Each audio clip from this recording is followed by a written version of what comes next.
At BimmerWorld Racing, we started in 2010 with the Grand-Am series with 2 ST cars. That was kind of our entry in the series, our chance to learn all the processes, get our crew, get our drivers all straight.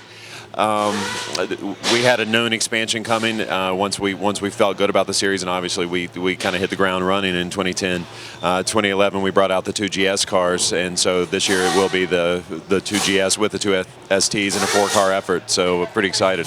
It's wild with the team that we have this year. You know, things have gone well in testing, so it's I may have a different opinion once some things happen as they usually do in racing. But it's almost like it's easier because we go from looking at things as individuals to now I can look at bulk, and I've got 8 drivers and 20 crew guys, and you know, so it's almost like it's easier to deal with because you have economies of scale, and as long as everybody gets along, then we should be cruising. At BimmerWorld, it's very important for us to use the products that we sell to do this testing on track. So, you know, certainly we're at the track other times for more pure testing and product testing and so forth. But the products that we have on these cars in the Grand-Am series are very like what we put on customers' cars, and for from street applications to a lot of high performance and up to track. So there's a very direct crossover. So having these cars, and especially having the M3s in the GS class and the diversity with the ST cars as well, really kind of gives us a nice portfolio to offer our customers at BimmerWorld.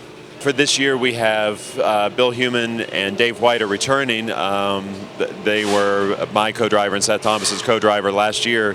They're combining in the ST car, which leaves Seth and I in the GS car, which is kind of interesting. It's the first time that we've actually raced together in 7 years, even though we've been on the same team.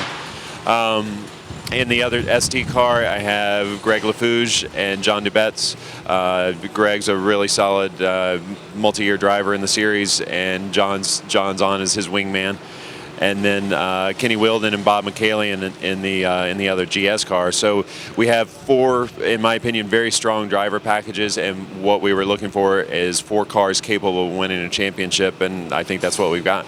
In 2010, we fell a little bit short, unfortunately. We came into the last race and had a points lead, and then kind of watched it evaporate with a mechanical that just came out of nowhere. It's nothing we've ever experienced in the 4 previous years of running this chassis.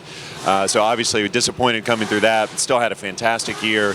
And coming into 2011, we expect big things. We expect to really finish off where we left off with the ST program. We want that championship. We certainly think that the cars and drivers are capable, and then you know, GS is a little bit of a new thing for us, but we do our homework and we enter it with the intention to win. And you know, same thing with that program.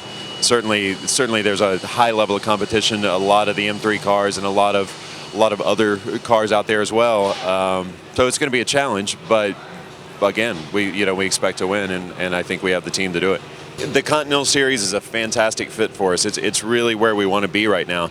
It's the parts we're working on are relevant. Everything that we do is relevant to our customers. And you know, while I enjoy a race program and I like running cars around track, it really needs to relate to something. And I really can't justify. A Rolex Series car is an awesome car, but maybe it's a little bit too different from what our customers are looking for. So I think the Continental Series really gives us that, and that's really what we want to be doing.